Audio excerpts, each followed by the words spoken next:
क्या करेंगे, subjective case लगाएंगे, यानी उसकी फाइली हालत, उसकी पहली हालत लगाएंगे। ये आ गया। दूसरी तब्दीली हम करते हैं, हेल्पिंग वर्ब लगाते हैं।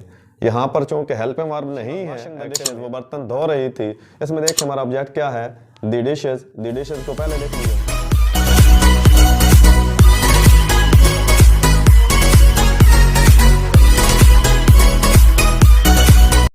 आप चैनल पर नए हैं तो इसे सब्सक्राइब कर दें, और अगर आपको हमारी वीडियो पसंद आए तो इसे लाइक ज़रूर कीजिएगा ताकि हमारी मोटिवेशन बढ़े। बिस्मिल्लाहिर्रहमानिर्रहीम। हम एक्टिव पैसिव वॉइस सीख रहे हैं और गुज़िश्ता लेक्चर में हमने देखा था कि एक्टिव को पैसिव में कैसे चेंज करना है। यानी उस लेक्चर में मैंने बताया वो चेंजेस कि एक्टिव को पैसिव के अंदर जब चेंज किया जाता है तो कौन कौन सी तब्दीली की जाती है। तो आज के लेक्चर में हम देखेंगे कि एक्टिव से पैसिव में सिंपल सेंटेंस को कैसे चेंज किया जाता है। तो इसमें जो आपके टोटल 12 टेंसेज हैं, उनमें सिर्फ 8 टेंसेज ऐसे हैं जिनको एक्टिव से पैसिव में चेंज किया जा सकता है।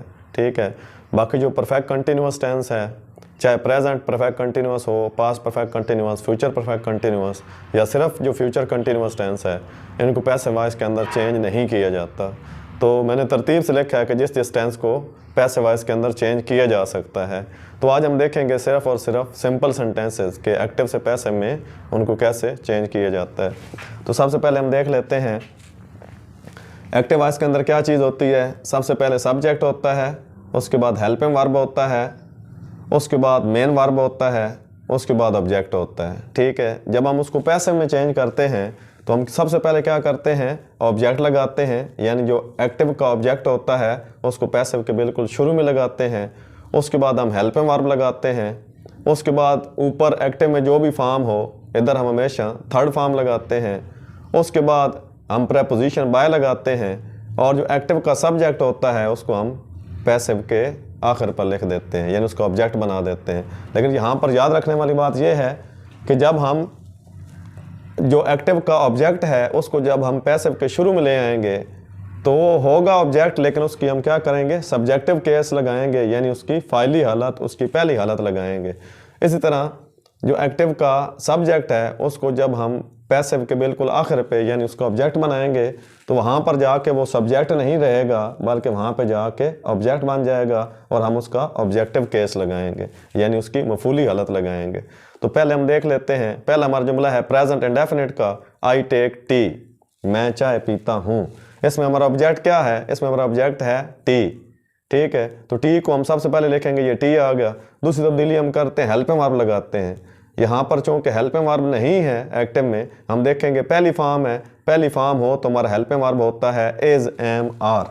ठीक है, हमारा सब्जेक्ट सिंगुलर है तो हम उसके साथ क्या लगाएंगे, इज। टेक की थर्ड फॉर्म लगाएंगे टेकन, फिर प्रेपोजिशन बाय लगाएंगे। इसका जो एक्टिव का जो सब्जेक्ट है आई, उसको हम इसका ऑब्जेक्ट बनाएंगे। अब चूँकि हम ऑब्जेक्ट बना रहे हैं तो हम इसकी मफूली हालत लिखेंगे, तो आई किस में चेंज हो जाएगा, मी में। हमारा जुमला बन जाएगा टी इज़ टेकन बाय मी। असूली तौर पर जब हम पैसिव के अंदर थर्ड फॉर्म लगा देते हैं उस वक्त हमारा जुमला क्या होता है, पैसिव वॉइस में मुकम्मल हो जाता है। आगे जो हम बाय और ये जो सब्जेक्ट आखिर पे लगा रहे हैं ये कंडीशनल है, ये लगाएं तब भी ठीक है, ये ना लगाएं तब भी ठीक है। पैसिव में जब आप थर्ड फॉर्म लगा देते हैं तो आपका जुमला पैसिव में यानी एक्टिव से पैसिव में चेंज हो जाता है। उससे आगे ये कंडीशनल है, यानी ये आप लगाएं ना लगाएं बाय, इसलिए हम प्रेपोजिशन लगाते हैं। प्रेपोजिशन का काम होता है इस आखिरी ऑब्जेक्ट को सारे जुमले के साथ मिला देना। ठीक है, उसके बाद हम फिर आगे जो सब्जेक्ट है उसकी मफूली हालत आखिर पर लिख देते हैं। तो ये हमारा प्रेजेंट इंडेफिनिट का जुमला है। वी सैंग अ सॉन्ग, हमने गीत गाया, ये पास्ट इंडेफिनिट है। ठीक है, इसमें हमारा ऑब्जेक्ट क्या है, अ सॉन्ग। ए सॉन्ग हमने पहले लिख दिया। दूसरी तब्दीली हमने क्या करनी, हेल्पिंग वर्ब लगाना है। चूँकि यहाँ पे हमारा हेल्पिंग वर्ब नहीं है, हमारी सेकंड फॉर्म है। सेकंड फॉर्म के लिए क्या लगता है, वाज और वर। सिंगुलर सब्जेक्ट है इसलिए वाज आएगा। ठीक है, अब ये सैंग सेकंड फॉर्म है, हम थर्ड लगाएंगे संग, प्रेपोजिशन बाय लगाएंगे। वी जो इसका सब्जेक्ट है, जब उसको पैसिव का ऑब्जेक्ट बनाएंगे तो हम उसकी अब मफूली हालत लिख देंगे, तो क्या आ जाएगा, अस। वी किस में चेंज हो जाएगा, अस में। हमारा जुमला बन जाएगा a song was sung by us. उसके बाद हमारा फ्यूचर इंडेफिनिट का जुमला है you will watch a film, तुम एक फिल्म देखोगे। अब इसका ऑब्जेक्ट क्या है, अ फिल्म। अब फिल्म पहले आ जाएगा, इधर हमारा हेल्पिंग वर्ब मौजूद है, उसको हम नीचे लिख देंगे, उसी तरह विल, नीचे विल आ जाएगा। लेकिन पैसे में हम क्या करेंगे, एक और हेल्पिंग वर्ब का इजाफा करेंगे, तो विल के साथ क्या आ जाएगा, बी। हमारा जुमला बन जाएगा a film will be. Watch की थर्ड फॉर्म वाच्ड, उसके बाद प्रेपोजिशन बाय। अब ये यू सब्जेक्ट है, इसको हम ऑब्जेक्ट में चेंज करेंगे, क्योंकि इसका सब्जेक्टिव और ऑब्जेक्टिव केस एक जैसा है, यानी इसकी फाइली मफूली हालत एक जैसी है, इसलिए हमें लग रहा है कि चेंज नहीं हो रहा, हालांकि हम इसको चेंज कर रहे हैं। हमारा जुमला बन जाएगा a film will be watched bye you. उसके बाद है he is reading a book, वह किताब पढ़ रहा है। अब ये हमारा जुमला किस में है, प्रेजेंट कंटिन्यूअस में है। अब इसका ऑब्जेक्ट क्या है, अ बुक, हम लिख देंगे अ बुक, ठीक है। उसके बाद हेल्पिंग वर्ब इज़ है, ही भी सिंगुलर है, बुक भी सिंगुलर है, इज़ उसी तरह आ जाएगा। अब हमारा वर्ब है, प्रोग्रेसिव फॉर्म ऑफ वर्ब है, यानी इंग फॉर्म वाला वर्ब है, इंग को हटाएंगे, उसका क्या बन जाएगा, बीइंग। रीड की थर्ड फॉर्म रेड, उसके बाद प्रेपोजिशन बाय। ही को जब हम इधर ले आएंगे ऑब्जेक्ट के तौर पर, तो इसके मफूली हालत लगा देंगे, क्या हो जाएगा, हिम। हमारा जुमला बन जाएगा a book is being red by him. उसके बाद वो बर्तन धो रही थी, इसमें देखिए हमारा ऑब्जेक्ट क्या है, द डिशेज को पहले लिख दिया। हमारा हेल्पिंग वर्ब क्या होगा, शी सिंगुलर, उसके साथ वाज आता है, हम इसका दूसरा हेल्पिंग वर्ब ले लेंगे, इसी टेंस का वर आ जाएगा। क्यों, हमारा सब्जेक्ट जब प्लूरल में होगा, जमा में होगा, तो हमारा हेल्पिंग वर्ब क्या होगा, जमा में होगा, वर। इंग का क्या बन जाएगा, बीइंग। वाश की थर्ड फॉर्म लगा देंगे, वाश्ड, प्रेपोजिशन बाय। और शी को जब हम आखिर पे इसका ऑब्जेक्ट बनाएंगे, तो उसका ऑब्जेक्टिव केस लगा देंगे, और क्या आ जाएगा, हर।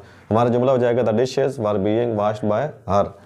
उसके बाद हमारा है दे हैव प्लेड हॉकी, वो हॉकी खेल चुके हैं, ये उन्होंने हॉकी खेली है। हमारा ये जुमला किसका है, प्रेजेंट परफेक्ट टेंस का है। अब इसका ऑब्जेक्ट क्या है, हॉकी, हॉकी को हम पहले लिखेंगे, ये आ गया हॉकी, ठीक हो गया। हमारा इसके अंदर भी हमारे दो हेल्पिंग वर्ब हैं, एक हैव है और एक हैज़ है। जब हमारा सब्जेक्ट सिंगुलर होता है तो हम क्या लगाते हैं, हैज़, तो हमारा क्या आ जाएगा, हॉकी हैज़, और साथ किसका इजाफा करेंगे, बीन का, तो हमारा जुमला हो जाएगा hockey has been. Played third form पहले से मौजूद है, उसी तरह लिख देंगे प्लेड, प्रेपोजिशन बाय आ जाएगी, ठीक हो गया। इस दे को जब हम आखिर पे ले जाएंगे, ऑब्जेक्ट बनाएंगे, तो इसकी मफूली हालत लगाएंगे देम, जुमला बन जाएगा hockey has been played by them. Boys had posted the letter, लड़कों ने खत पोस्ट किया है, डाक में डाला है। अब इसका ऑब्जेक्ट क्या है, और ये हमारा टेंस है पास्ट परफेक्ट, हमारा ऑब्जेक्ट है दी लेटर पहले आ जाएगा। इसका एक ही हेल्पिंग वर्ब है, दूसरा हेल्पिंग वर्ब नहीं है, लिहाजा सब के साथ क्या आएगा, हैड, लेकिन साथ इजाफा कर देंगे बीन का।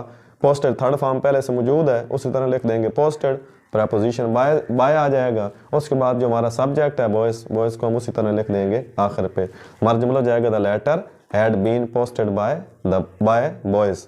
उसके बाद हमारा आखिरी जुमला है girls will have prepared the meal, लड़कियां खाना तैयार कर चुकी होंगी। ये हमारा किसका है, फ्यूचर परफेक्ट है, ठीक है।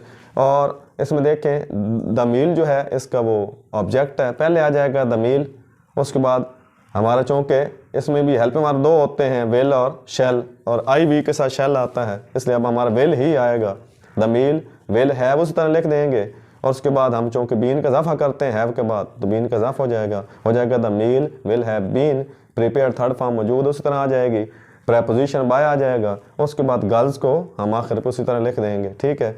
तो ये हमने गर्ल्स को आखिर पर उसी तरह लिख दिया। हमारा जुमला हो जाएगा the meal will have been prepared by girls. तो यहाँ तक तो हमने सिर्फ और सिर्फ जो है वो 8 जुमलों को देखा है, ठीक है, और उन 8 टेंसेस को देखा है जो पैसिव वॉइस के अंदर चेंज हो सकते हैं, ठीक है। तो उन हर एक टेंस का मैंने एक एक जुमला लिया है, ठीक है। मज़ीद आप जितनी प्रैक्टिस करेंगे और जितनी प्रैक्टिस करते जाएंगे उसमें उतना आप सीखते जाएंगे। जो उसके अंदर रूल्स रेगुलेशन हैं और जो चेंजेस होनी हैं वो मैंने आपको बता दिए हैं। आने वाली वीडियो में हम देखेंगे कि एक्टिव वॉइस के जो नेगेटिव सेंटेंस होते हैं